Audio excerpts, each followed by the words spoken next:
كنت مرة في محاضرة في إحدى القرى في أفريقيا في الأدغال، فقام لي رجل وقال لي: لا تلبس علينا ديننا، نحن تعلمنا من مشايخنا أن الله ليس له مكان. فقلت له: هل تؤمن بالإسراء؟ قال: نعم. قلت: أين أسري بالنبي صلى الله عليه وسلم؟ قال: من مكة لبيت المقدس. قلت: هل تؤمن بالمعراج؟ قال: نعم. قلت: أين عرج به؟ قال: إلى السماء. قلت: طيب ما دام أن الله ليس له مكان، لماذا عرج به إلى السماء؟ شيخنا إن كان رد الجدار فهو رد. لا، سكت، ما استطاع أن يرد بحكي حد. فجاءني أحد العوام وقال: والله كنت أعتقد عقيدته، لو أن الله ليس في العلو لماذا عرج به إلى السماء؟ فقلت له: أزيدك واحدة. قال: ما هي؟ قلت: ماذا تقول في سجودك؟ قال: أقول سبحان ربي الأعلى.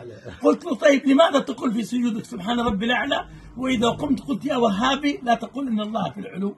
قال: والله الأولى كفتني حقة المعراج. فعقيدة أهل السنة يا شيخنا توافق الفطرة، توافق فطرة المسلم. هو الإسلام نعم ليس خيال، نعم، إنما هو حق.